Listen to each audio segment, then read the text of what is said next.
I stand here today knowing that my Howard University education prepared me to play Jackie Robinson, James Brown, Thurgood Marshall, and T'Challa. But what do you do when the principles and standards that were instilled in you here at Howard close the doors in front of you? Sometimes you need to get knocked down before you can really figure out what your fight is and how you need to fight it. Graduating class, hear me well on this day. When you have reached the hilltop and you are deciding on next jobs, next steps, careers, further education, you would rather find purpose than a job or a career. Purpose crosses disciplines. Purpose is an essential element of you. It is the reason you are on the planet at this particular time in history. Your very existence is wrapped up in the things you are here to fulfill. Whatever you choose for a career path, remember the struggles along the way are only meant to shape you for your purpose.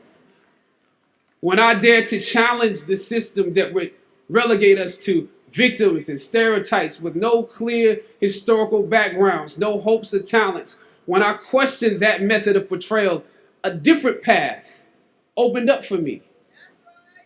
The path to my destiny. When God has something for you, it doesn't matter who stands against it.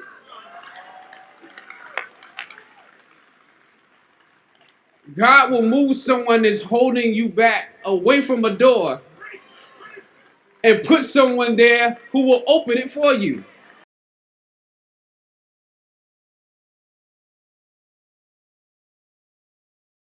What is up, guys? Welcome to First Cut. I'm here with RB3 and Sabrina. Now, today's episode is obviously going to be a little different as we have decided to dedicate this entire episode to celebrating and honoring the life and career of Chadwick Boseman. The news of his sudden passing has obviously left us all devastated and stunned and truly heartbroken. Chadwick passed away so young, yet he already accomplished so much.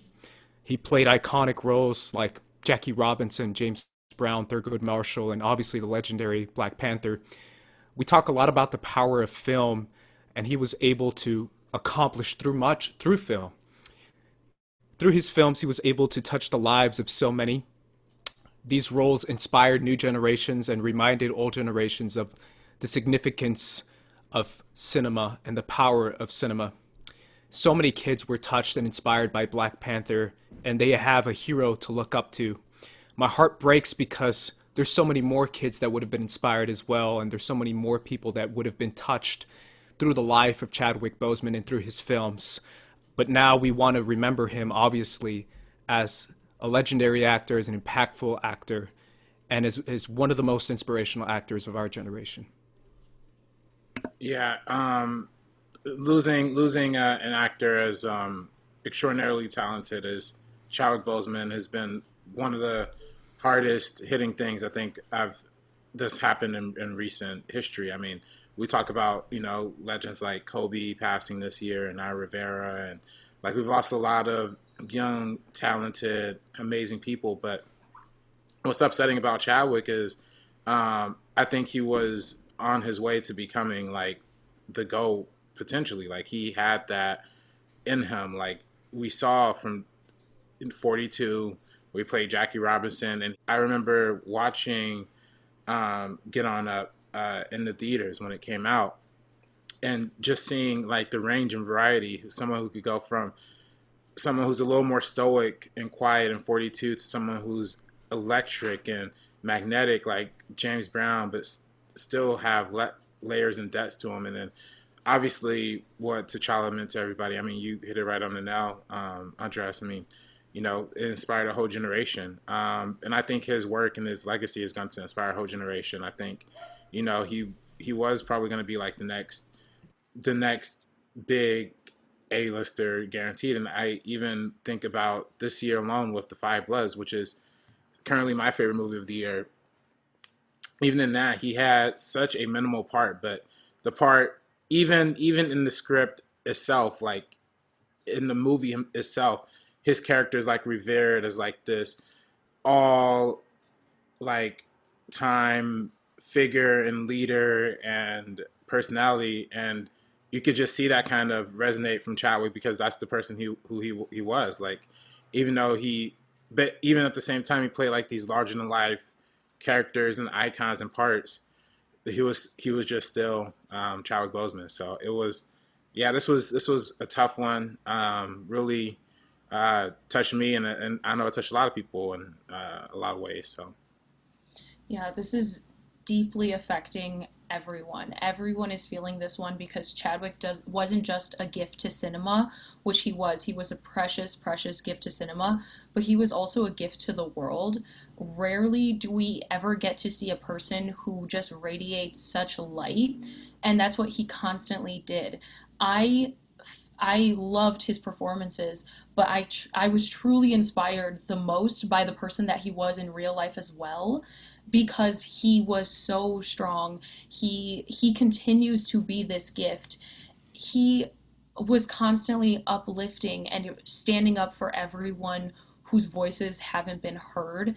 Like you said, he was only on this earth for a little over 4 decades, and throughout that entire time, the impact that he made by playing all of these figures in history, by playing Black Panther, by like opening up everybody into like this world of his, and through his performances, it's immeasurable the impact he made. It's truly, truly something that we're going to feel forever. Like, he opened up the doors for all these kind of characters that we see to be on screen, like James Brown. Exactly what RB3 said. That energy, the performance is something else. It is absolutely show-stopping. And then same thing when it comes to Jackie Robinson and Black Panther. He brings this grace, he brings this charisma, even with the most stoic character. Black Panther is very stoic and very graceful, but he still brings this charisma that adds so much to the screen. But at the end of the day, he's still embodying every single character specifically how they're meant to be. Somebody who can go playing all of these roles, and also Marshall. These are real people, and in each one he's not playing Chadwick Boseman playing these characters. He's stepping into these roles 100% and losing himself into every single one. He's a true artist. He paved the way for so much, and he's going to continue to. And he really is. He was set to be one of those actors that really is changing cinema, but at the same time, even with the years that pass, he already has. He already has made this huge impact. Like, he deserved so much more time, but the time that he had, what he created and what he left behind is something so special. Even with everyone, all of his cast members, people who have been in films with him, people who have interacted with him, just speak about how beautiful he was of a person, how he radiated this light and positive energy. And that's the most important thing. Everything he left behind, he made such an impact. It's completely immeasurable. We aren't even going to know how big. It's just going to continue on and on and on like a snowball effect. But yeah, rest in power, Chadwick Boseman. Yeah, obviously, I kind of want to echo that, and I kind of want to go along those lines. It's this idea of what impact is and what a life can be, even a short-lived life like a Chadwick Boseman, considering the career choice he had as an actor. Now, obviously, we love to celebrate actors. This has been something that we've been doing as a country for 100 years. Yet there's always something to be said about who is the person behind those characters. And usually, at least in the past in cinema, we've seen that they're not necessarily the person they're portraying. For example, the idea of being a role model is something that I've been thinking about all weekend ever since the news broke. It's so powerful, not just being Black Panther, but being Chadwick Boseman. Chadwick Boseman, the person, and what he meant. I want you to talk a little bit about that, RB3, because it exemplifies the characteristics and the character traits of the characters that he actually played. Yeah, I mean, I think his like natural ability to be both a mixture of like charismatic, but also, you know, dramatic and serious, and he was able to like I said, he had a range. So I think um, when you have like this iconic personality and presence and being like as a performer, and you're able to have a range to which you're able to explore multiple different characters, like you obviously see the same, you obviously see different characters each time, but you still see the same power, the same presence. That's why he literally was like the king of Wakanda. Like so that was that was all him. And I think back, and what's literally playing on my living room TV right now is American Gangster. It's like that Denzel thing, whereas Denzel like literally was able to have like he was able to always be Denzel, but he was always able to make Denzel different enough in each movie to keep you like on the edge of your seat.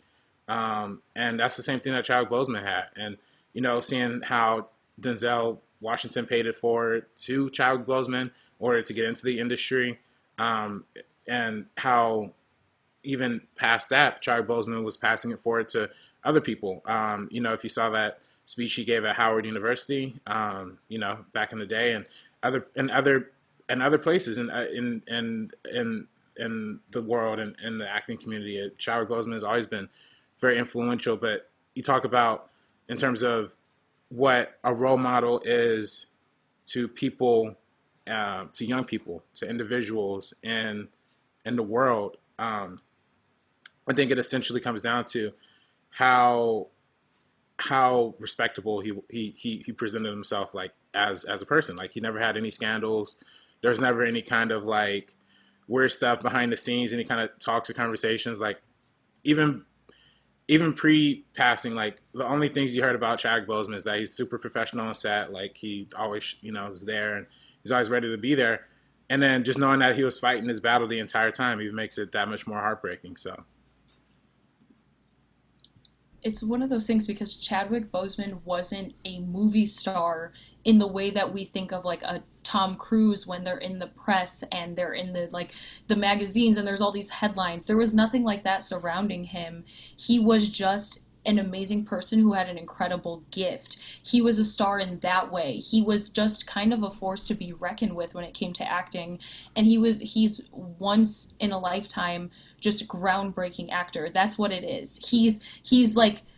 He's celebrated, but not like in terms of the way we see celebrities and movie stardom. He didn't have any of that. He silently fought this battle and still wanted to live in his art and portray all these characters because this is what he loved. And the fact that it's something I can't even imagine. He is the definition of like strength and courage and just like everything going into all of these scenarios when you're dealing with something that no one knows about at all, and to continue to have the energy every single day to create your art and to touch so many different lives by visiting hospitals and things like that, stuff that could be very, very hard for people. It's all very heavy, and he still continues to do that, and he continues to shine a light.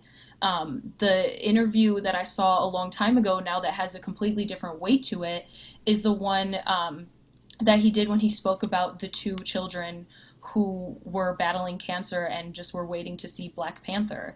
And the way he just was so attached to the story and the way he broke down and how hard it was for him to talk about, and then to know later on like what he had to deal with through that time. It's something like I truly just can't even imagine the kind of strength that has to go on. But yeah, it's him as a person, just it shows. He shows his grace all throughout. Every time he's on a red carpet, all the interactions he has, the way his peers speak about him, and the way people who have had 30-second interactions speak about him, that's something that will also live on forever in their memories, and it's just something beautiful.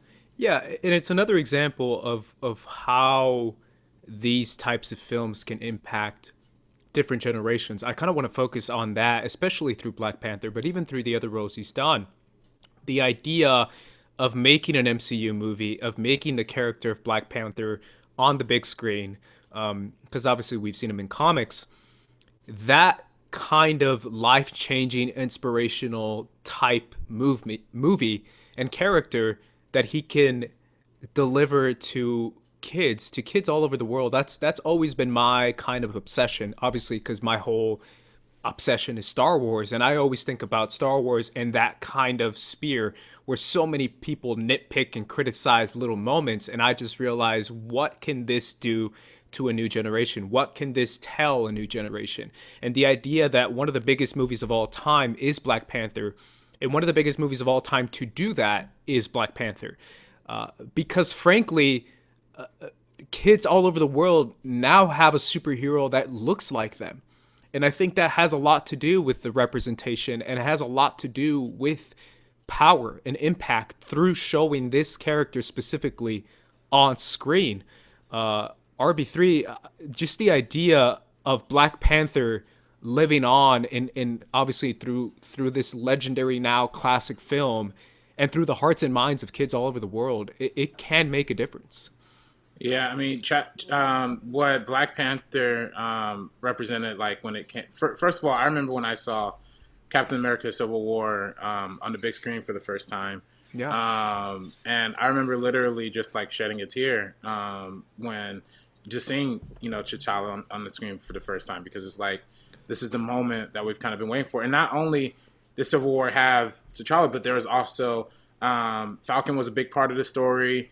There's a lot of people of color who were like put prominently to the forefront in that movie. So I remember thinking, but that was the first time we ever met the Black Panther, like the King, like, and knowing that he was going to be such a key and important part of the story just already got me teared up and excited. And then don't even get started on the actual Black Panther movie. Like, it was a cultural movement for a reason. Like, arguably one of the greatest superhero movies ever. I mean, just off of how much it impacted people. I remember seeing people go in full costume to the theaters, like, the Wakanda Forever. Like, those are iconic pieces of our culture that spawned from Black Panther. And it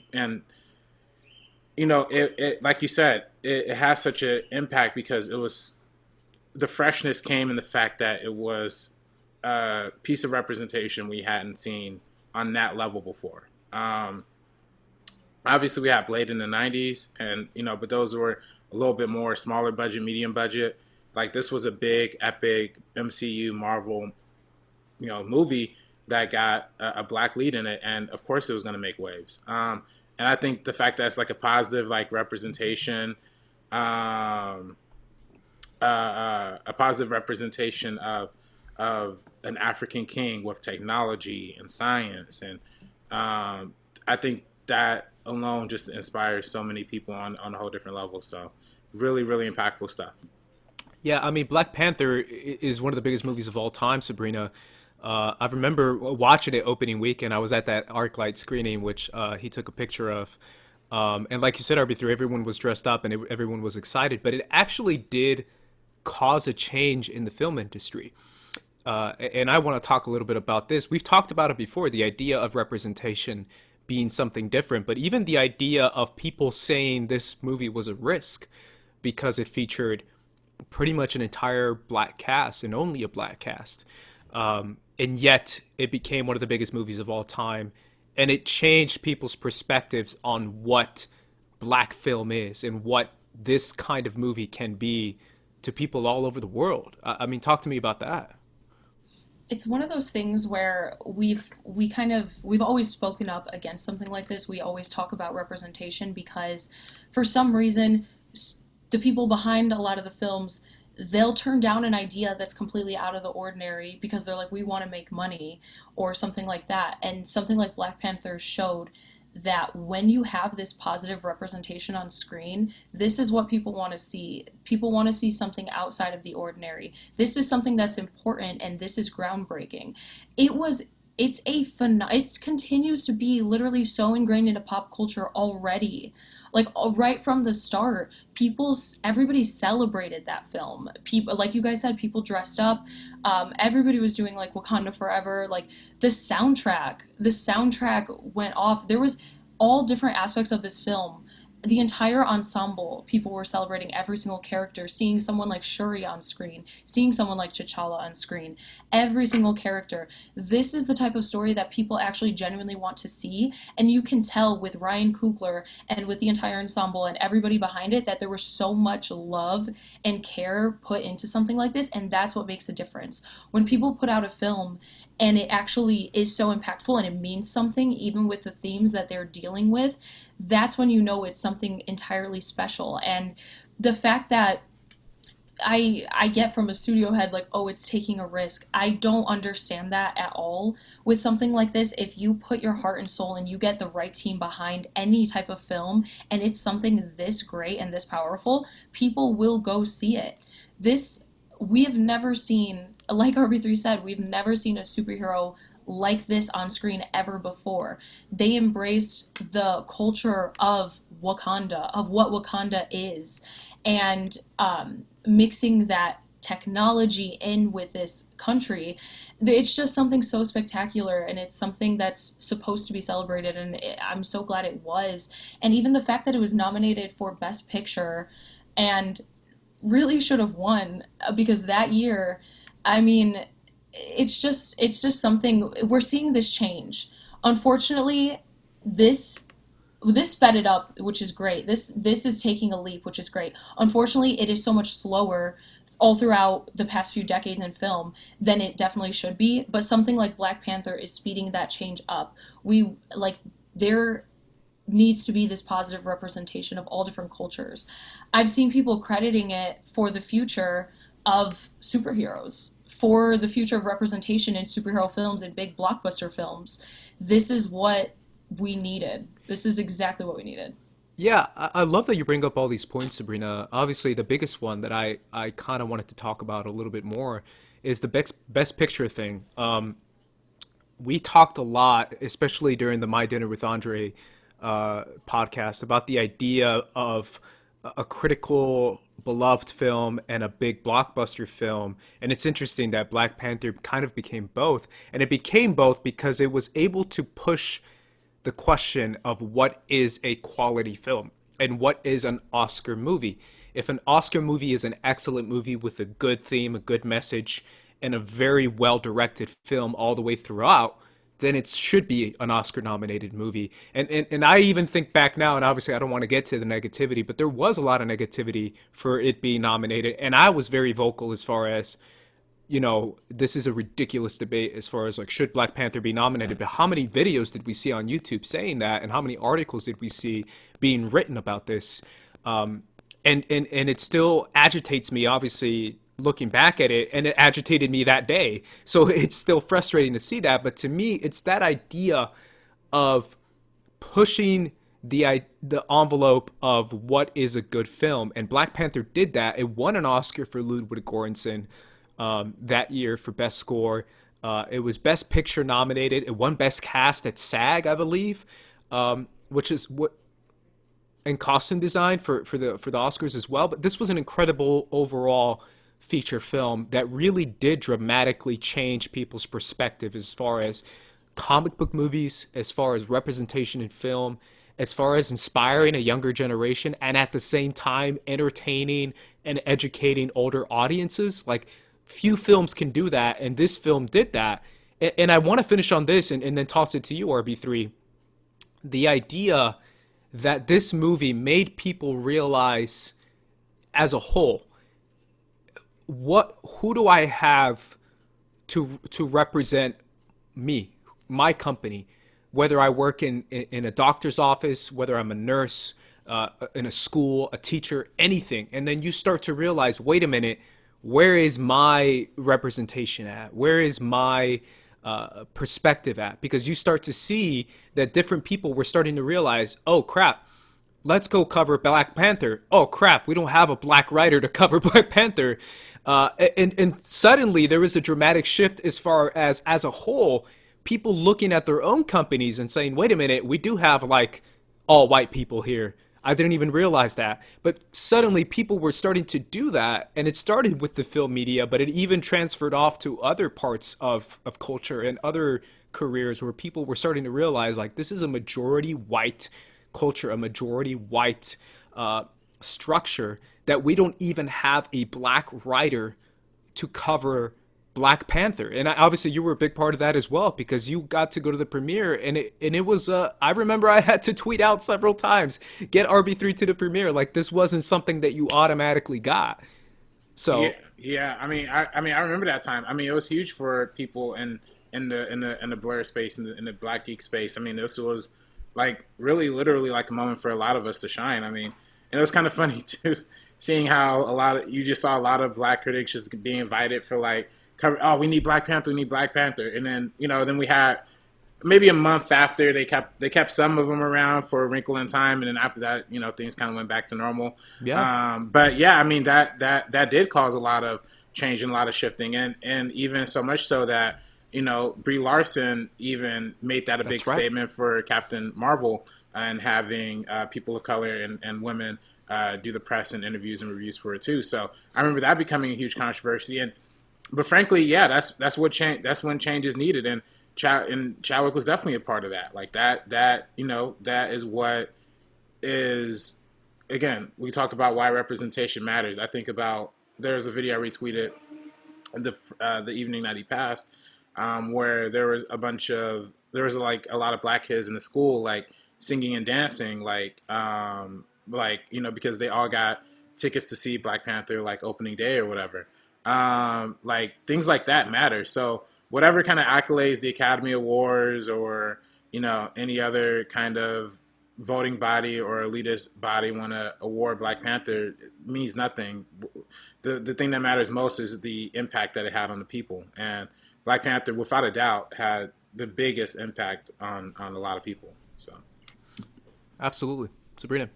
Yeah, that's the thing. It's like all these accolades, when we did talk about criticism and we talked about all of that, it's insane that RB3 said, like, oh, Brie Larson asking for women of color or people of color to critique a film is controversial. It's insane that we have to have that discussion, and it is considered controversial. This should just be the case. The reason why the media or accolades or anything acts a specific way is because it's mostly one demographic. Like, it's mostly older white males, or we have like our white males in their 30s. So the fact that actors and people that are working in the industry have to actually ask for this kind of representation because it's not already there is just something that we definitely always have to continue to speak on about, because if we're not outspoken, it's going to stay the same. And that cultural impact really is the biggest thing. The celebration that came with Black Panther afterwards, like I said before, with everyone dressing up and everyone continuing to, I remember seeing like that Halloween, like a certain thing where everybody was just posting their children like dressing up as Black Panther, and how much it meant to them and how much it meant to see Black Panther on screen, even in Civil War, because the thing about Chadwick Boseman is that he brought this character to life.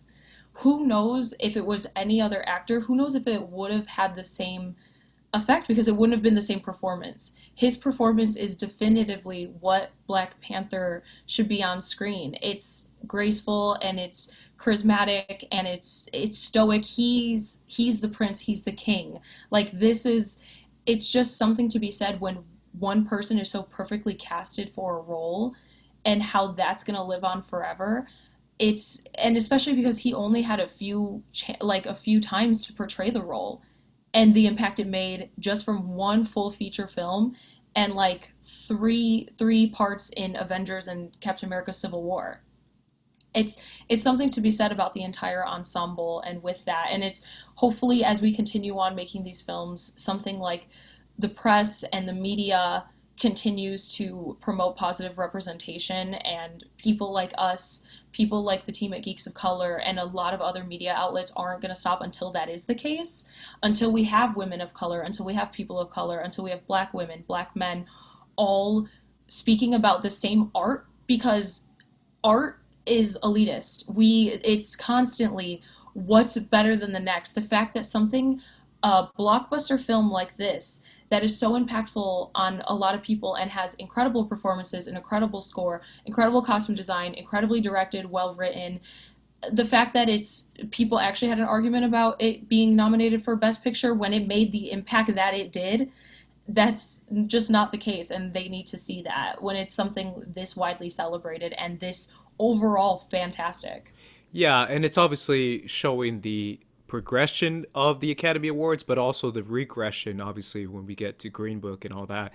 But it's that idea of quality film that I really feel is a perfect example. And to me, honestly, nothing will ever replace and nothing will ever supersede, overstep the power of inspiration in film and the power of impacting a child in cinema. A kid who can now look up and say, I look like King T'Challa. I can be King T'Challa in my life. I can be Black Panther in my own life.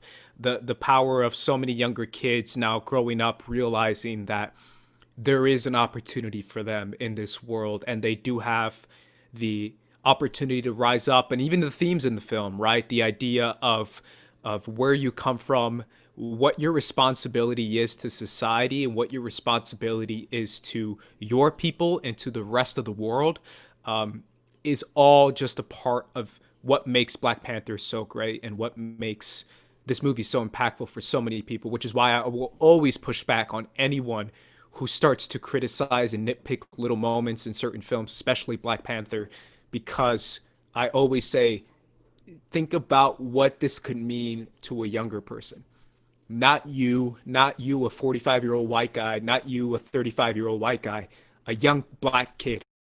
I want to change the subject a little bit and toss it to you, RB3, to talk and to finish up for the first half of this episode, to talk about Chadwick Boseman as a whole and what he means to Black cinema, to African Americans all around this country. I was rewatching the Shop episode that he was in. It was the last episode of the Shop, and his not obsession, but almost like allegiance to Black excellence, which is something that's so important nowadays. Talk to me a little bit about that and why it's so important that he means so much to so many. Yeah, I think it's important. I think it's important to look at his legacy as a performer and really consider how well he embodied the idea of like Black excellence, right? Like when you look at all of his parts, he literally only did like the highest of tier caliber of acting. I even remember watching the Kevin Hart docuseries that's on Netflix, Don't F This Up, and there's a segment in there where Kevin Hart's trying to like pitch Chadwick Boseman a movie, like, hey, I got this great movie idea. It's a comedy. It's two of us. And then Chadwick is kind of looking at him like, I don't know, man. And then Kevin's like, yeah, I know you only do, like, I know you're an artist. I know you only do like top Oscar movies or whatever, if you want to come down. But it's funny when you think about that because, yeah, I mean, like literally all of his parts are either importantly dramatic or, playing an iconic figure, or it's something like a Black Panther or something like a 21 Bridges, which I personally enjoy as an action movie, or something like character driven, like The Five Bloods, where, even though he's Black Panther, even though he was Jackie Robinson and James Brown and Thurgood Marshall, he still plays like the supporting background, not background necessarily, but a more supporting role in The Five Bloods, and he's still willing to do that. And that just shows you it's not about ego. It's not about like, whatever. It's all about the integrity and the art form for an actor like Chadwick Boseman. And I think that's of the utmost respect, and especially knowing the importance that he has as a Black actor and knows the impact that he's going to have on younger upcoming Black actors. I think that's also important too. Yeah. Sabrina. Yeah, I echo everything RB3 said.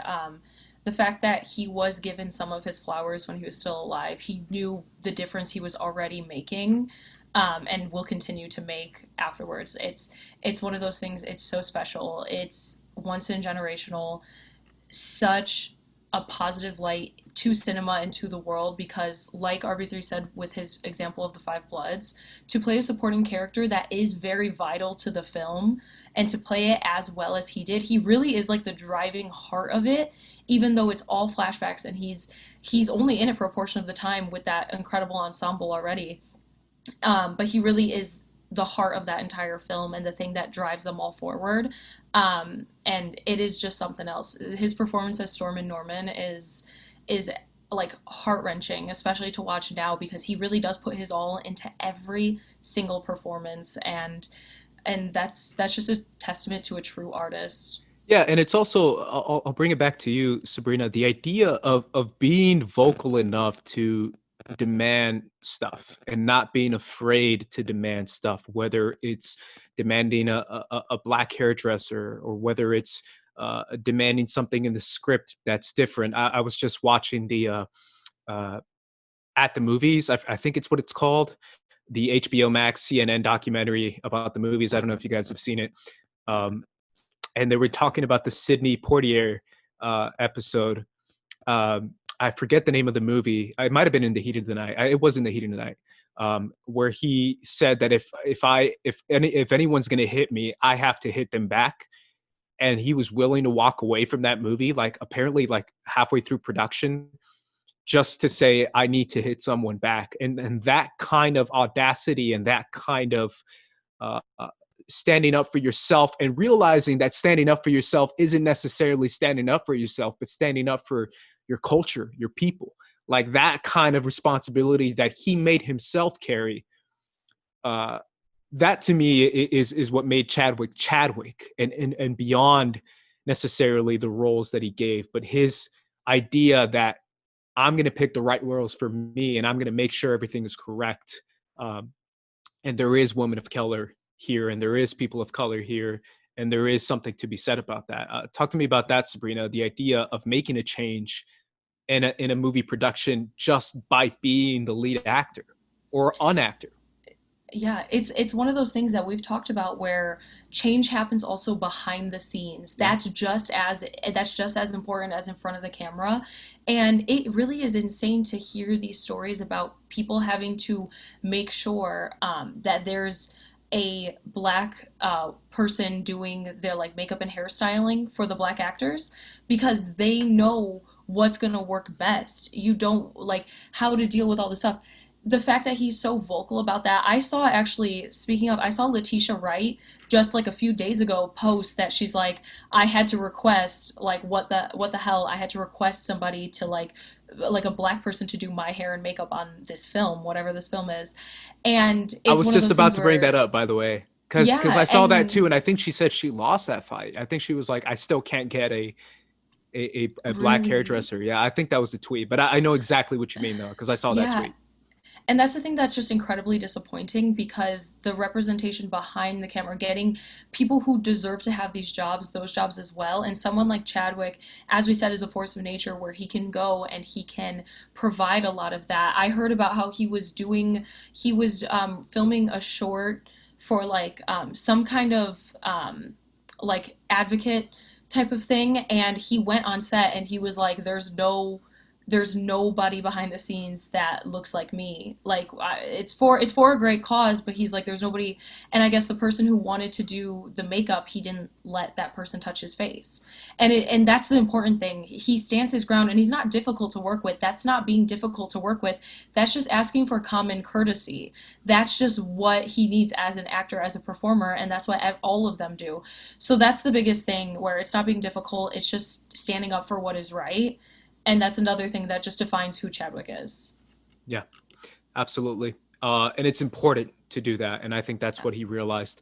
Alrighty, guys, we're going to go to break. After we come back from the break, we're going to be talking about the rest of his films and his iconic filmography. So make sure you guys stick around.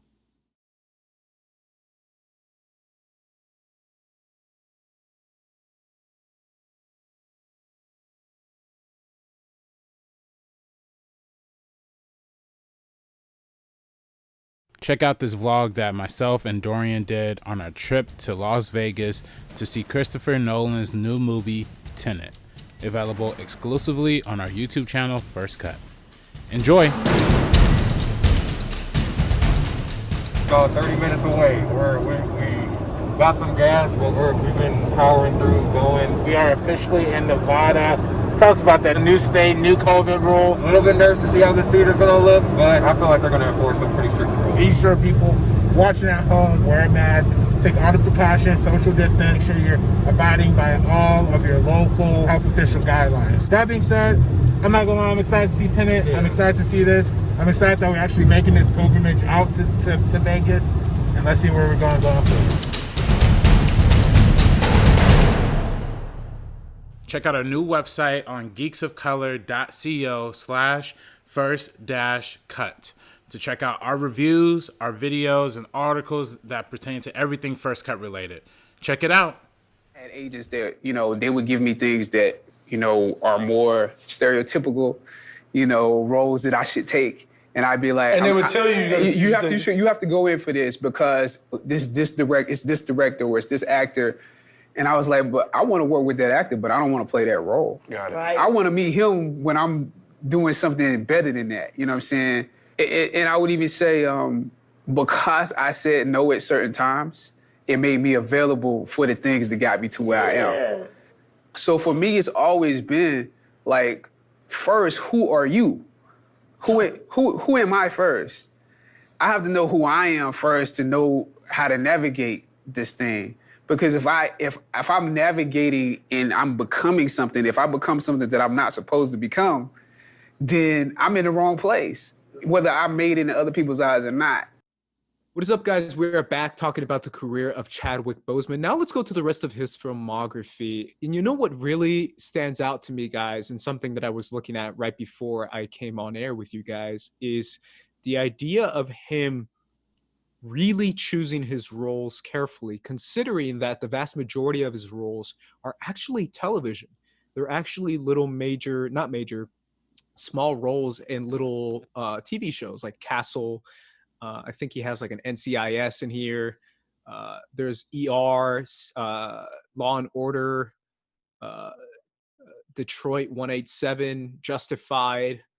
Like, these are the roles that this guy was taking before he got eventually to 42, which really shows what we talked about in the first half, how he carefully chooses roles and didn't really just settle for anything. I find that to be fascinating, considering that so many actors nowadays are desperate to just get any kind of role in any kind of movie, yet Chadwick refused to do just any kind of movie, and he'd rather do small bit roles and wait for a quality role. And he actually talked about that a little bit in the Shop episode that I mentioned earlier too. He said that, remember that, RB3? I remember that clip, yeah. Where he said that I'd rather wait to work with a good actor than work with a good actor in a bad role. And I was like, wow, that's such a crazy thing to say. Talk to me about that, RB3. I mean, I think that's crucial to his success. I think that's why surrounding yourself with the best of the best is, was essential to, just having that A-list kind of stardom and mentality. I know, for me personally, like when I watch things that he's been in, right? Like when I watch Thurgood, when I watch Marshall, which came out a little bit later in his filmography, 2017. The first thing I think is like, wow, he's literally, not only is he good and not only is the movie around him good, but the cast surrounding him, Sterling K. Brown, Josh Gad, like there are some heavy hitters who from all across the board. You look at, obviously we could talk about Black Panther, which had the most A-list cast of all time. 42 with Harrison Ford in a supporting role. And literally everybody, and of course Draft Day 2, which was Kevin Costner, Compton legend. So it's like, all of these amazing parts and amazing people that he's played not only come with like a stellar part and a stellar performance, but it comes with the people around him who he surrounds himself with. So I think like having that like kind of level of care and charisma and not charisma, but having that level of care and that level of careful planning when it comes to the decisions you make as a performer is crucial. Well, Sabrina, what's crazy to me is that his first movie role is technically 42. His first role is playing Jackie Robinson, one of the most legendary characters, people in all of history, what he represents to the African American culture in American history is just one of the most important people in American history is Jackie Robinson. The weight of that being his first movie role, I don't know. Talk to me about that, Sabrina. I can't even imagine what it was like through that entire casting process to be a part of such an important film. And the thing is, he's stepping into the life of Jackie Robinson. He's stepping into this portion of the life, and he embodies it completely. Like we talk about, he played Jackie Robinson, he played James Brown, he played Thurgood Marshall. And what he does when he plays these figures, he doesn't he doesn't do like a copy, or like when we want a really good biopic, like we want to see this person just become who it is if it's a celebrated figure. And that's what he did as Jackie Robinson. He was that same stoic, graceful presence in the film when Jackie Robinson was going through everything that he had to. This is such an important part of his story when he first started out his baseball career. And the fact that he was taking on this huge story, it just shows the talent that he had right from the start, since this is his first actual role and it's something this major and it's something this important. He had the talent to be able to bring this to life on screen and not just emulate who Jackie Robinson was, but like become who he is. He stepped completely into it for this role, and it's again a testament, like RB3 said, with him picking these roles. It's the truth of his art and the truth of his performance. It's right there so blatantly on screen when he has those moments, because it was so hard for Jackie Robinson. He has those few moments where he kind of breaks because life was tough. He was struggling in this because the world around him, but he was still stayed that graceful presence. And at the end of the day, that's also what Chadwick Boseman was. Yeah. Yeah. And it's one of those things where there was an interview, the guy posted his interview with Chadwick Boseman talking about how Jackie Robinson himself would always kind of keep certain things to himself and make sure to keep himself as centered as he possibly could. And ironically enough, that's kind of the perfect description of Chadwick himself, is that he was always centered. He was never sporadic. He was never out of control. He was always within himself. And part of that, a lot of that has to do with what he was dealing with in his health wise, dealing with cancer. I mean, my God, that must be a crazy experience by itself, but then dealing with cancer while playing iconic roles in a very long, expensive film shoot, just on top of all that, must be insane. But obviously I want to go back to Doing 42. press and media as well. Yeah. That is exhausting for any person. Yeah. So and the fact that he's fighting cancer at the same time just Exactly. makes him a real life superhero, honestly. Like that really is a superhero Herculean type effort that required to do these type of movies and to carry that much emotional weight on top of your own personal emotional weight, considering Jackie Robinson, RB3, the weight of playing that character in 42. Talk to me about that. Well, I remember when the movie first came out. I remember when that movie came out, it was a huge deal in and of itself. Like, it was like we hadn't seen a full-blown Jackie Robinson biopic up until that point. We've seen smaller projects and we've seen him play like supporting characters in other roles, but we hadn't really seen the definitive biopic. So I remember when this came out in 2012, or it wasn't 2012, I believe it was 2013 if I'm not mistaken. 2013. Yeah, I remember when this came out. This was another one, I think if I'm not mistaken, came out in February. This was another one that people just took their kids to see on Black History Month because Jackie Robinson is that important of a figure. And, and it would have been whatever, a lot of, if for any kind of other biopic, getting a big star, a big actor might have been like the priority, but they got like the best, most talented person they could find in Chadwick, and which I think is brilliant. On top of that, it's not only the brilliance of his performance, but it's the brilliance of like the story. Like, they didn't make Jackie Robinson like a passive character or like this kind of naysaying kind of dude who just went along with the climate of the Major League Baseball at that time. Sorry, give me 1 second. Sorry, my bad. So yeah, give me 1 second. Yeah, so from dealing with the film succeeded in the fact that it didn't make Jackie Robinson like this kind of like passive naysaying character. He actually had like a power and a presence and a voice in a lot of the decisions that he made throughout that movie. And I think that's brilliant. I think that's what we need, more portrayals of civil rights heroes and leaders like that. So and also it's significant the fact that it's not like a maid or some sort of enslaved or meager kind of part. It's actually like an impactful black hero. Arguably one of the first black heroes in American history. In real life American history in terms of media and sports. So. It's all impactful and important and super legendary that's one of his early roles. Yeah, and it's so ironic, right? Where I saw this video talking about the life and story of Jackie Robinson and the idea that one of the first figures in the civil rights community, one of the first figures trying to break the mold was an athlete breaking the mold within his own community, in his own sport. And it's that idea of even nowadays how athletes now, recently with the NBA shutting down and boycotting the NBA, to talk about the racial injustice and the social injustice that is currently going on with police brutality, how that is a current talking point, and how athletics has always been this avenue for people to communicate messages that is beyond simply what they do on the field or on the court.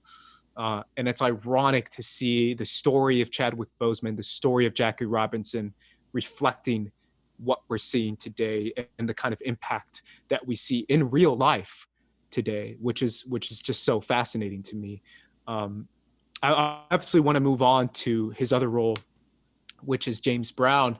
RB3, you mentioned this one to me when you said that it really stood out to you because Chadwick is himself a very like you said, Sabrina, a very stoic, quiet, centered kind of guy. He isn't necessarily a bombastic, huge personality like maybe a Jamie Foxx is.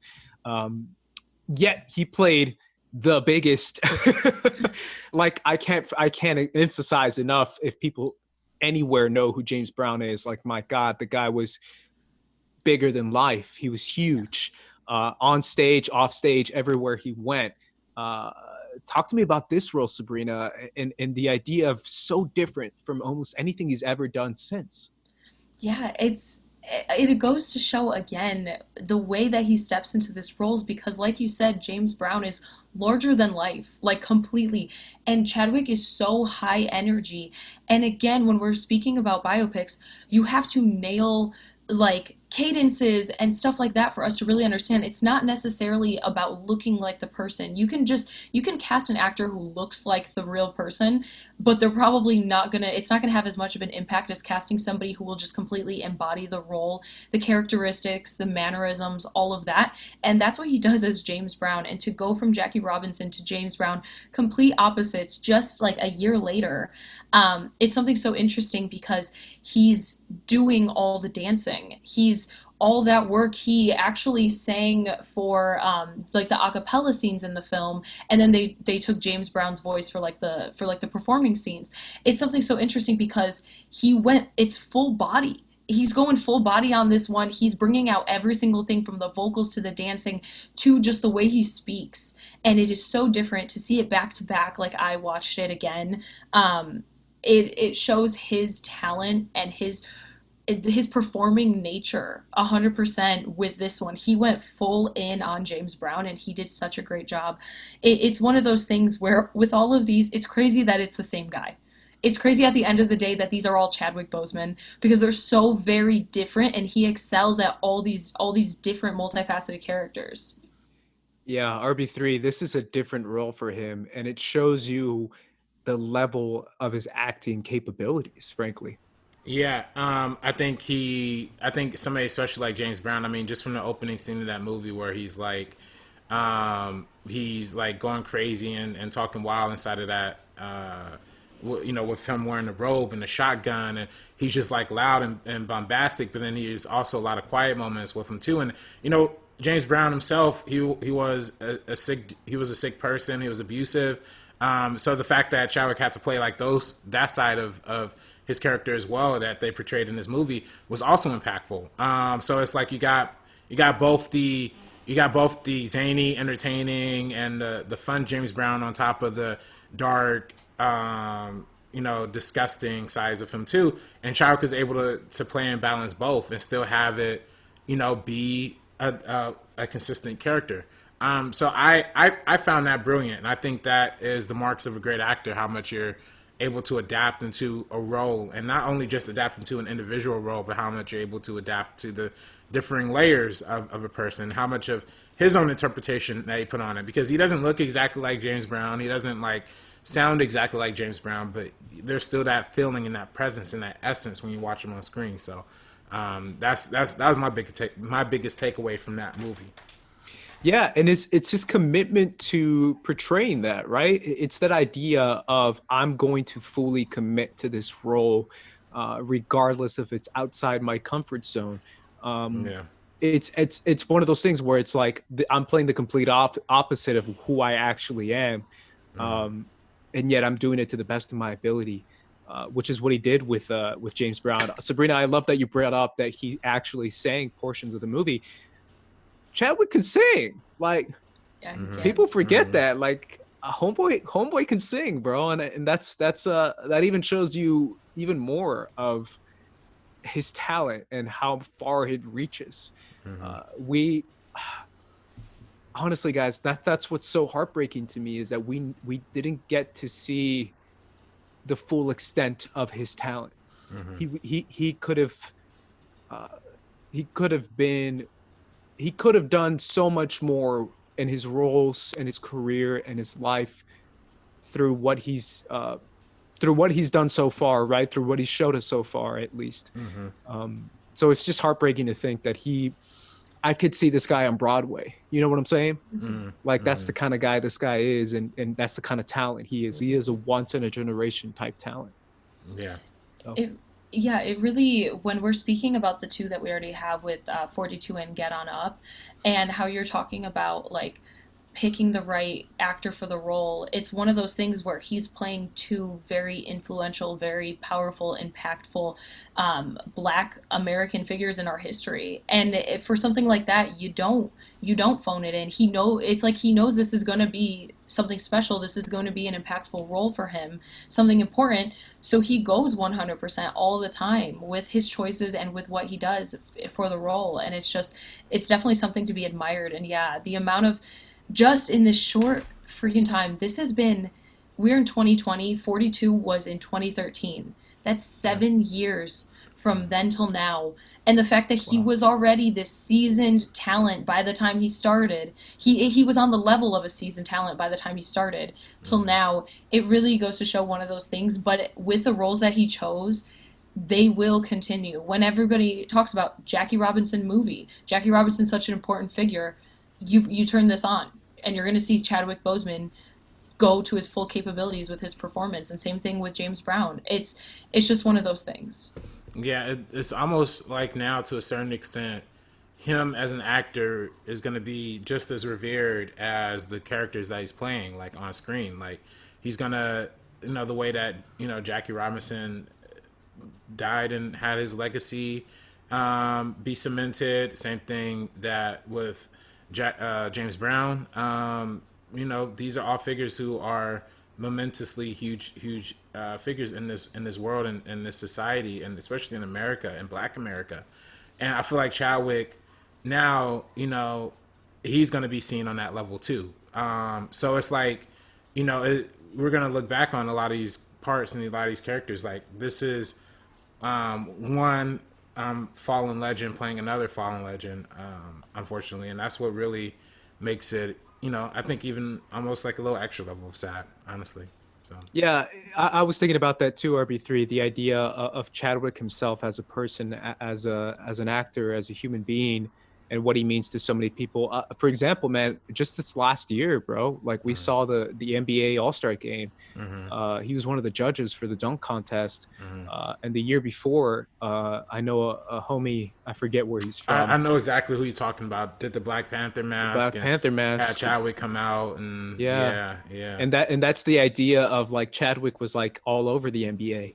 Like homeboy was inside the NBA. He was on First Take. Yeah. Like he was like on all the shows that we love, and it's that idea of what he means to players, frankly, in the league, and what he means to people who just follow the NBA like I do. Like even if I didn't see any movies, I would know who Black Panther is simply because NBA players are fans of him. It shows you what he means in a larger sense as far as culturally. It blows my mind because I feel like he's the kind of guy who carried that weight on him, that he was like determined to represent the best of himself in everything and every single thing he did. If he had 5 minutes with you, it's going to be an inspirational 5 minutes. It's going to be that kind of life-changing event because that's the kind of idea that he wanted to put out of himself. And that's why he was so private, right? It's that idea of I'm choosing to remain private in my private life because I only want to show my best. I don't necessarily want to show everything of me because that's not what I feel the world needs. I feel like the world needs only excellence, and not just simply phoning it in, and which is something he never did.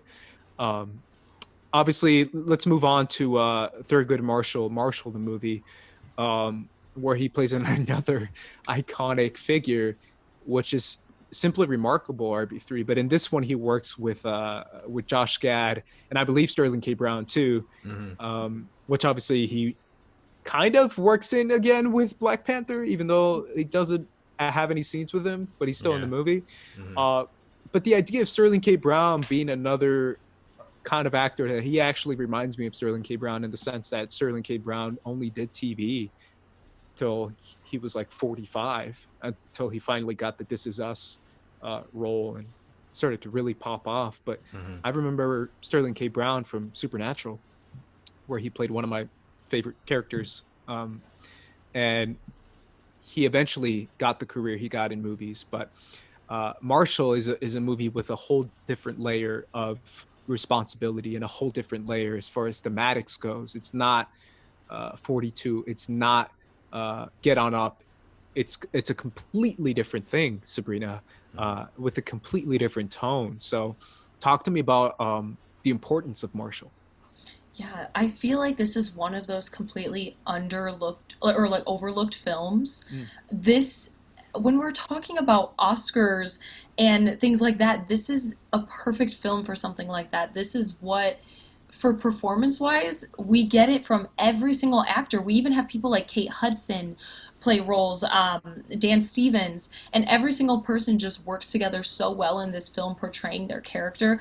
But Chadwick Boseman especially, of course, as Thurgood Marshall, because, again, he's portraying a real-life person, and he's portraying somebody who is important to the history of America, working for the NAACP, because obviously we're in his early careers in this, or his early career in this film, and he single-handedly helps Josh Gad's character win this case. Like, without him, Josh Gad, he wouldn't be the same for Sterling K. Brown against being wrongly accused. And that's what Thurgood Marshall spent his life devoted to before going to the Supreme Court. And that's the thing, when you play somebody so profound and so special and so complex, he brings this charisma to the role, because I know what Thurgood Marshall has done, but not too much of these types of stories in his early career. I knew he did a lot in his later life. So Chadwick brings all of this when he's just talking to Josh Gad and they're going back and forth. He just brings that power to the role. The character of Thurgood Marshall in this film, because of Chadwick Boseman, is a force to be reckoned with. When he walks into a room, all the cameras are turned towards him when he's talking to the press, or when he's in the courtroom, or when he's speaking to anybody. That's the way he is, just a force of nature, and and Chadwick just portrays that so wonderfully and beautifully in this film. And I feel like people need to talk about it more because there's so many layers to this performance. There's playing Thurgood Marshall, there's what he deals with in his personal life. There's so much happening within this thread of the story that deserves to be definitely celebrated a lot more than it is. I just feel like it's completely overlooked. Yeah, no, absolutely. And I think, it's important to look at this movie and just kind of understand that, for one, like you said, Andres, this is difference, right? Like, suppose playing Jackie Robinson and James Brown, this is playing those are entertainers. This was the the first African American Supreme Court justice ever appointed. So this is not even, it's a whole different level of importance, right? And also at the time too, he was the only lawyer for the NAACP. So Thurgood Marshall, sorry, not Thurgood Marshall, obviously, Thurgood Marshall. But I think I think the movie itself is very crowd pleasing. I love the kind of overarching sense of triumph that you kind of experience towards the end of the movie, because this was, like you said, Sabrina, is one of the early cases that Thurgood Marshall actually dealt with, like, in his career. But I honestly, frankly, like movies that are not biopics that are not necessarily about a full person's life. That's about an individual moment in a person's life. And I just think that lets the movie kind of end in a very natural and beautiful and succinct place, instead of just having this like sprawling movie. I also think it's super fascinating that both Chadwick Boseman and Thurgood Marshall both went to like Howard University, and the fact that they actually did the premiere for this movie at Howard, I think is incredibly impactful as well. And I just think overall, again, movies about successful, impactful leaders in the Black community, I'm always going to appreciate, even more so than more so, and especially stuff compared to stuff like Green Book or like The Help, because this is actually like a positive image of somebody who faced adversity and faced hardship but was able to overcome. And a lot of times in those kind of period piece movies, there aren't the overcoming part. The it's like a tragedy point to some extent. You know what I mean? But this movie is definitely not that.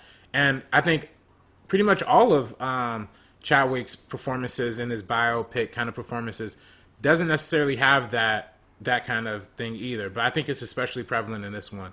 I would also like to point out that the director of this movie, Reginald, his name is Reginald Hudlin, and he used to be the president of BET for like a long time, and then he also was the writer and producer and director of a lot of the Black Panther animated shorts that used to come on BET. They weren't shorts; it was like a TV show. So he was like the producer behind that. And he also wrote for the Black Panther comic book from 2005 2008. So it's funny seeing that connection of him directing Marshall with Chadwick Boseman, also him going on to play the Black Panther himself. So, And it also goes to show what you said about like tragedy porn and like the types of roles that he plays and how he stays away from that. All of these real life figures that he's played, it's always someone prominent, it's always someone triumphant, whether it's an athlete, a prominent musician, or is the first Black person to ever be on the Supreme Court. It's always something that's a celebration of these people. It's never something that's super tragic or sad or whatever. It really is a celebration, and I think it's purposeful. I think it's purposeful that he goes out of his way to choose these type of roles that show Black Americans excelling and succeeding, and it's not something that's sad, and it's not something to look at. It's something to celebrate. Yeah, it really is remarkable what he's done with his short career, like you've mentioned, Sabrina. I really do feel like that's so underappreciated, what you're saying, Sabrina.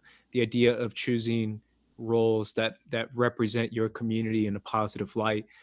We've talked about that before, but the fact that we see a living example of it with Chadwick Boseman, how he chose every single role with a specific purpose, and how every single role he chose is an inspirational figure.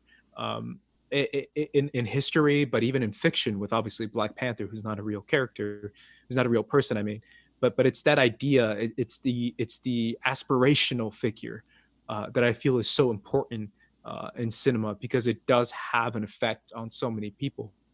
Obviously, we see him pop up for the first time in Civil War as the character of Black Panther. RB3, you told me the first time watching that was really emotional for you. How was that for you, Sabrina, seeing Black Panther in Civil War?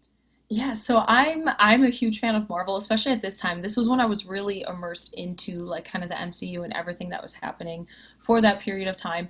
And we had the introductions to a few characters. We had our Spider-Man, Tom Holland, who was also great, but the thing that stands out so much is Chadwick Boseman's Black Panther in this film. The second you finish this film, from the start, there is so much to talk about. From the start, immediately, the way we're introduced, you get exactly what this character is right away, from Chadwick's performance to the end, when it's like the living are not done with you yet. And there's all the monologues that he has, those interactions, those small ones, because he's not one of the main characters in this film, but he steals the show every single time he is on screen with his performance, with the fighting sequences and the dialogue back and forth in like the airplane or the airport fighting sequence, stuff like that. Like Clint is like, I'm Clint, and he's like, I don't care, and it's just going on. He has that powerful kind of presence throughout this entire film. And the fact that we can come out of this huge, highly anticipated film going like, we want to see more of him. We want him, and we want a film centered around Black Panther. The fact that that was a thing that happened, that just goes to show, in this huge ensemble film, for a character, for an actor to stand out this much is something special. And he completely does that in something like Civil War. And again, portraying another powerful, strong Black character. Another one. It's one of those things where it's just a celebration all throughout. Yeah, you know what I think about? I think about, obviously, Civil War is one of my favorite movies, and I love his parts in that, because it feels like it connects the two stories together. But I love the bits in Infinity War, and I just have to be honest. And I know, RB3, you had thoughts on the past about Infinity War, but I just love the idea of there's an alien invasion happening. The most powerful being in the universe is here to attack planet Earth. We need the smartest, most powerful people on the planet, and that's in Africa. That's in Wakanda. The greatest defenses, the greatest weapons, the greatest power and technology in the planet Earth is in an African country. That idea, that if you really think about that, I think that's such a powerful message and theme. The idea of Captain America going to Wakanda because he knows he has the backing of Black Panther to defend planet Earth, a planet that frankly hasn't been kind to his people, hasn't been kind to his culture. Obviously, we Killmonger talks about that in Black Panther, the idea of like, what is our responsibility to people in the world when the people in the world have only chastised us and have persecuted us for so many thousands of years. And yet in Infinity War, it's the battleground for the end of the world is in Wakanda and is in Africa, a country that a lot of people feel like is the conception of humanity, right? If you look at it scientifically, where a lot of people know that humanity essentially began in the continent of Africa, and yet that's the battleground for the end of the world. Just that, if you really think about it, I was thinking about it and I was like, that's incredible. The impact that you can have with that scene in that movie where Okoye says, M'Baku says that this is going to be the end of Wakanda. And then Okoye responds, it'll be the most epic ending ever, or something like that, where she's like, we're going out like bosses. And that's what T'Challa and Wakanda represents. And I don't know if you guys echo that or if that's just me, but I was like, wow, that's something really cool and powerful. 100%. Yeah. Well, going back to Civil War real quick, one of the moments for Civil War that kind of solidified the importance of T'Challa to me was at the end when Baron Zemo was about to, at the end of the whole fight, at the end of the whole scrap, and then Baron Zemo was about to kill himself, and then he stops him. He's like, no, death is not that easy. And he says he says a quote that I used to say all the time, and I used to remember it off rip, but I can't remember it right now. But I thought the quote that he gave was literally so amazing about. Hold up, let me pull it up. So let me just. Yeah.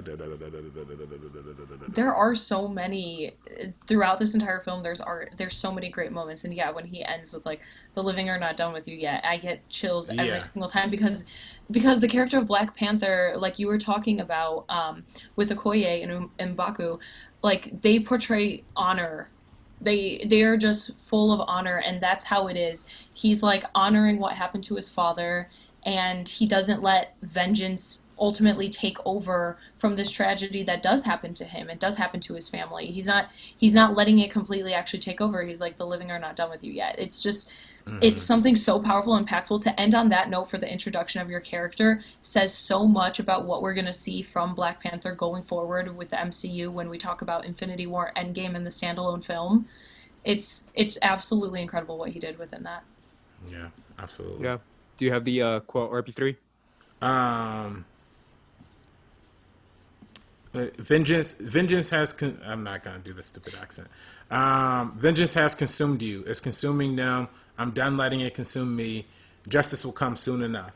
Yeah. So that's that. I just thought that was an amazing representation of how his principles and his standards as a as a king, as a leader, and as a superhero. So I again, like, there's just a lot of moments just throughout that movie and just throughout the MCU in general that are just super meaningful and impactful. Absolutely, and I feel like Wakanda is at the center of it all, right? Wakanda and Black Panther is at the center of it all, even with Shuri, with Vibranium. Everything is centered around there, and it's that idea of how much power you can have there. And obviously, even him coming out of the portal in Endgame has a very powerful meaning. And then when he responds, "Clint, give it to me," is even more epic, considering, like you said, Sabrina, that epic line in Civil War, where he doesn't care about Clint, and the idea that he says Clint, like he pronounces it so epically. I actually put it as like one of my top 5 quotes in all of Endgame, just because I thought it was so funny how he just like emphasizes Clint so much. But yeah, obviously a spectacular performance in every single one of the Marvel movies. And another thing, because we always, like, throughout this episode, we've talked about how he is like stoic and powerful. I also love the playfulness that we do get within Black Panther in the MCU, because he's not like an Ant-Man quippy, jokey character, but we get these realistic moments that like make us even more attached to him, especially when he's interacting with Shuri or with his family. There's the moment when she's showing him the suit, and he hits the suit, and she's like, all right, now try to hit it again. And she's recording, and he's like, oh, why are you recording? And he does it, and he falls back, and immediately, before it cuts away, he's like, delete that footage. It's small moments that have so much heart behind them, and it grounds this, like, even though through all the honor and power and everything that we see in him, he has those human moments and those funny moments and those charming moments. And the line deliveries for all of those is seriously something else, because it's not like cheesy, it's realistic, it's what we would believe that he would have that kind of dialogue with his sister. And it's there's so much to celebrate when it comes to Black Panther in the MCU. There's so many lines. It's one of those things, and people will continue to do that. People are and forever going to celebrate this character and really dissect everything, because there's so much to do with it. Not even just like the jokes, like just his walk. Like I know in Black Panther, when I watched that movie, and he's just walking into the lab with Shuri, and he has this kind of like swagger to him, like this kind of way he carries himself, and he does like the real quick, like that, and just keeps it pushing.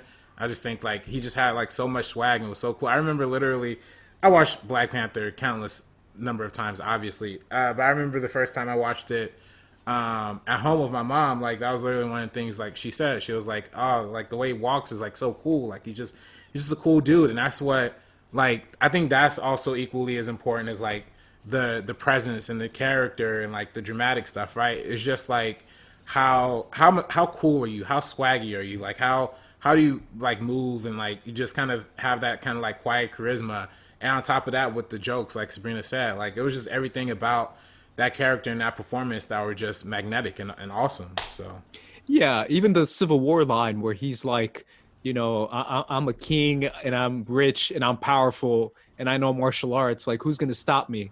Like, I was like, bro. Yeah. But yeah. even that line, you're just like, oh damn, like he's right. Mhm. Um, Yeah. but I was thinking about what you said, Sabrina, with the Shuri stuff with RB3, and I did an entire 30-minute segment about the what are those Yeah. line in the movie, Mhm. just because we thought it was so goofy and funny. Mhm. But the fact that I was thinking about what was he wearing? I think he was wearing sandals, and then one of my Mexican homies was call it chanclas, Yeah. uh, and I lost it, bro. I was like, bro, he's wearing chanclas, man.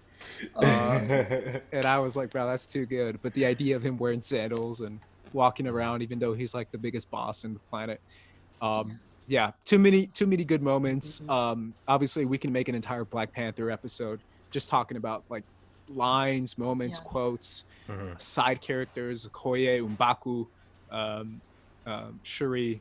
It really is something special in that movie and what he accomplishes in this entire MCU story that I feel like is gonna uh, continue throughout generations. I truly mean that. I really do feel like they can continue uh, this incredible legacy that is Chadwick Boseman as Black Panther. I But I want agree. to finish up with obviously the last movie that he's done as far as so far.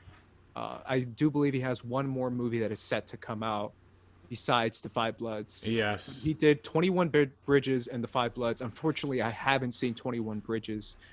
So talk to me a little about that one, RB3, before we get to The Five Bloods. Yeah, 21 Bridges, I think it's a really, really fun action movie. I think it definitely is like the traditional like cops and robbers kind of thing where he's playing, the cop and the other person. Well, it's a cop and robbers mixed with like an action movie. It's something you'll see coming straight out of like the 90s with like a Denzel as like the It's main like a Fast star. and Furious?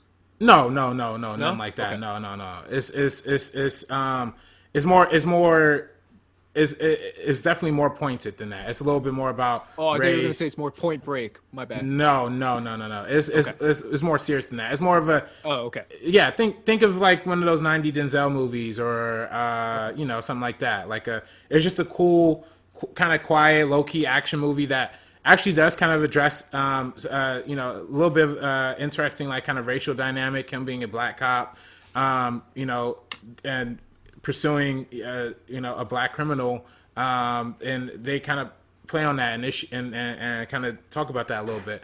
But what really gets me excited is actually his next part that unfortunately he won't be here to that he won't be here for us to celebrate with him. But in Ma Rainey's Black Bottom, he's actually before his untimely passing. He was already entering a lot of conversations for like the best supporting actor category. And this is a Netflix film, so Netflix is gonna have like the resources to put behind it. So I hope that even pre this unfortunate thing, he was already like a contender and a front runner, and I just hope that they actually recognize him. And I hate that it's so far gone, and he won't be able to get his flowers. But I think this will definitely be the time for that for sure.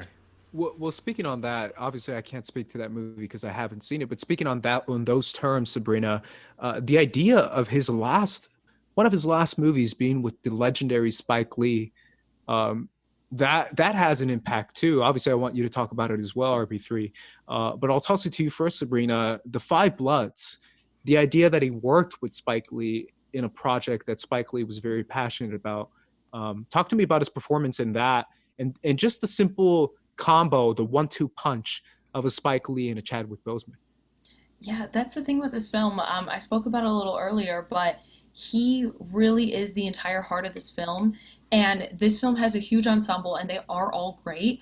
But this entire journey is kind of through the memory of Storm and Norman throughout this entire film. So when we do go back and we see the footage and we see the scenes, we're seeing Chadwick Boseman at his best with this action and with everything. There's so much heart and soul and action packed into those flashbacks. Obviously, he's only on screen for like a short amount of time throughout the entire film, but he really is the full like through line for this film. That's what I felt at least the entire time, especially his interactions with like Delroy Lindo, who had an amazing performance as well. And Spike Lee, you can tell like this is with a Spike Lee film, and obviously RB3 can attest to this.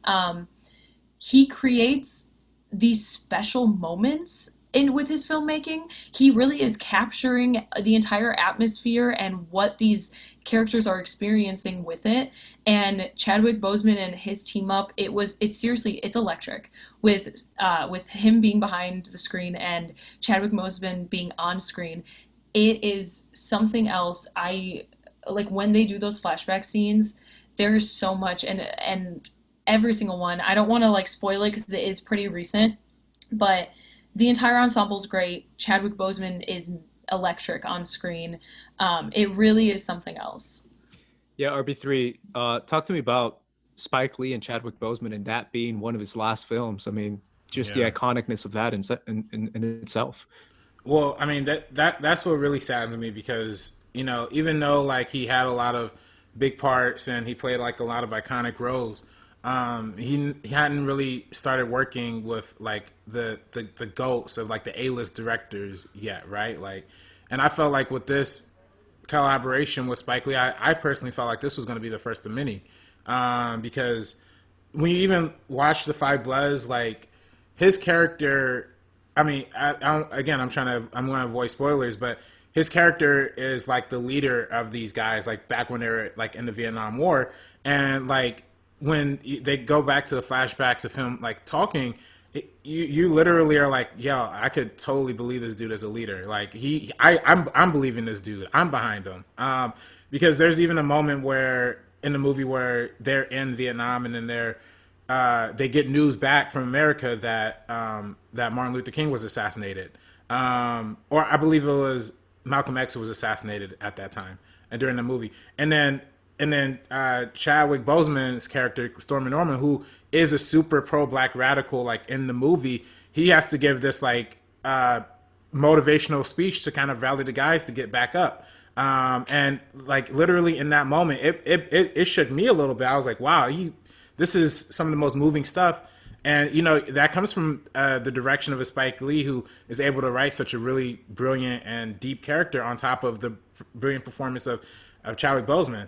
And then even his last scene in this movie, it really like kind of saddens me because his last scene in this movie is kind of like kind of almost like a send off, like, you know, like and it's really sad and it's really emotional. I don't even know if I could go back and watch this movie now because of that, because it's just like so much of the movie is, you know, non spoiler, but he's the leader of them while they were in Vietnam. They could go back to Vietnam. They're searching for his dead body. So literally the movie is about his character's death, and seeing that represented now, especially post all of this, is even tougher to even like comprehend. So The idea of him meaning so much to so many people, and the idea of this being one of his last roles, you're right, RB3, it just really means so much more. I feel like that's what's so heartbreaking. What you said, RB3, in the beginning of your point was who he could have worked with if he had more of a shot, and who he could have touched, and the lives he could have inspired if he was given a little bit more years on this planet, on this earth. That's what's so heartbreaking to me. And I think now in this time where so much is going on in the world, and people's personal lives, I mean, simply dealing with everything that this year has brought with COVID and with issues around this country and around the world, I think it's okay to feel heartbroken. I think it's okay to feel a little bit frustrated and out of place, considering the loss of Chadwick, because I do feel like that is a starting point to a healing process, and I feel like that is a starting point to to use what you've seen and use what you've learned from Chadwick into your own life.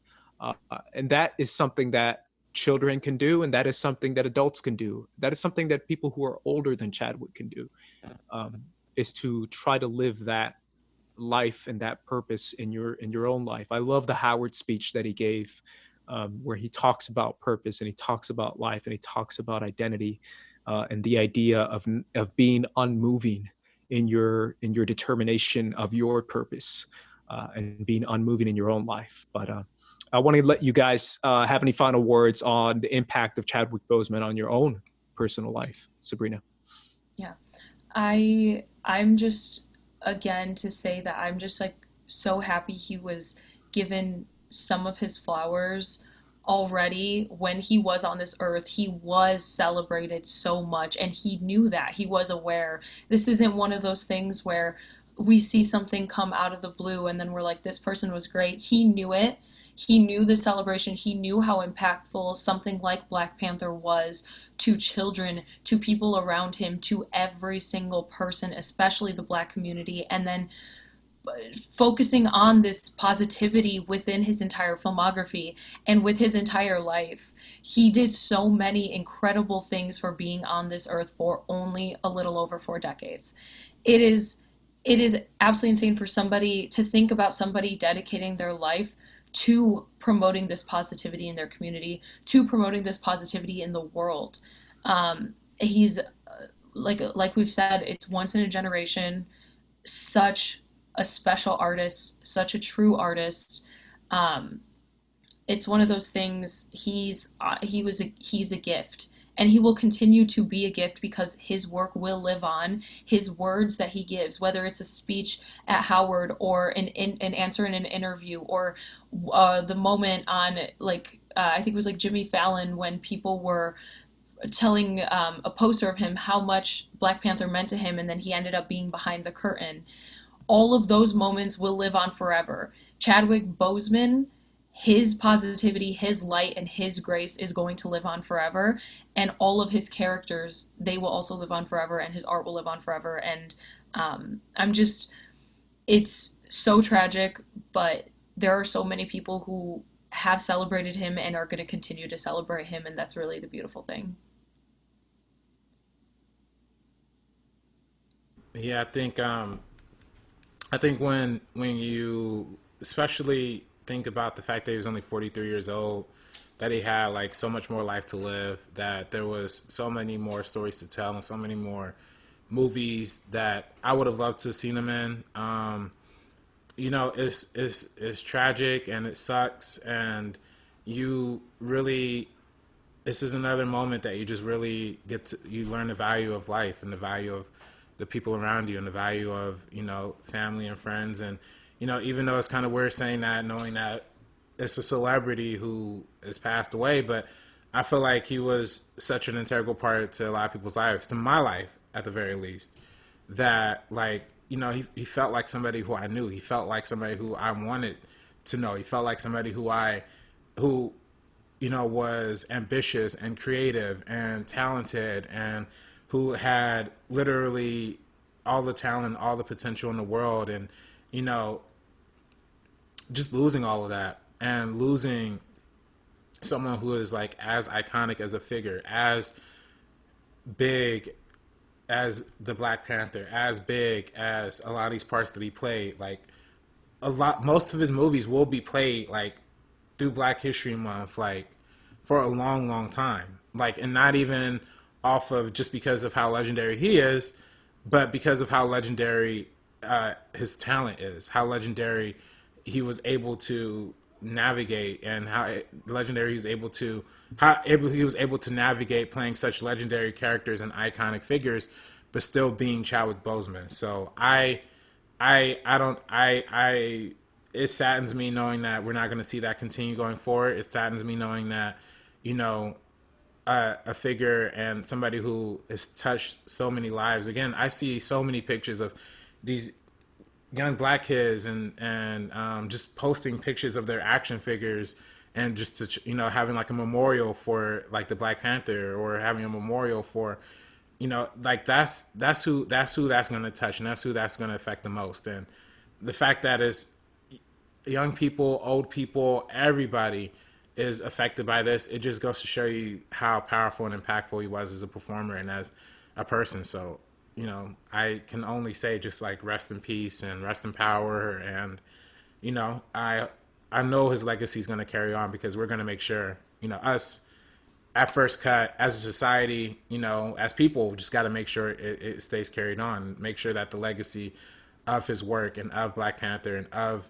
42 and Get On Up and 21 Bridges and Avengers Endgame and Infinity War all live on for eternity. So he's one of those people that will always have this impact on culture, on people all around the world, because of who he played and because of who he was as a person, because of the internal battles that he was facing, because he chose not to disclose those battles. That's his personal choice, but that makes him an even more legendary figure, to be frank. To me right now, I feel like obviously this is still very fresh, and it's that idea of being in disbelief at the loss of such a talent and at the loss of such a person who carried so much on his back and so much on him. He decided to put this exceptional excellence in everything he did, and he accomplished that. Obviously, he would have continued to do that, but the fact that he was able to do that now is something that we should consider to think on and to remember him by. Remember him as Black excellence. Remember him as an iconic figure, as someone to aspire to be. I would love to be half the person that Chadwick was, and that Chadwick will continue to be, because I feel like that kind of strength and power that he represented is something that everyone can aspire to, and that's what he wanted to portray in his life. So that's my final message, man. It's just, you know, be kind to one another, open your eyes to the world around you, to the social injustice around you, to society around you, to people's personal battles that they have within themselves. Choose understanding and kindness before judgment, and choose to fight injustice instead of ignore it, because I feel like that's something that we can all do. Choose to be angry against the unrighteous, and choose to be strong when everyone else wants to forget. So thank you guys so much for listening to this episode. Obviously, rest in peace, Chadwick Boseman. Prayers to his family. Our hearts go out to them, to his wife, to everyone he left behind in a very personal sense, because he was a very personal guy. So for the First Cut crew, I am Andres. This is RB3. I'm Sabrina. And we are peacing out, guys. So peace out. In my culture, death is not the end. It's more of a stepping off point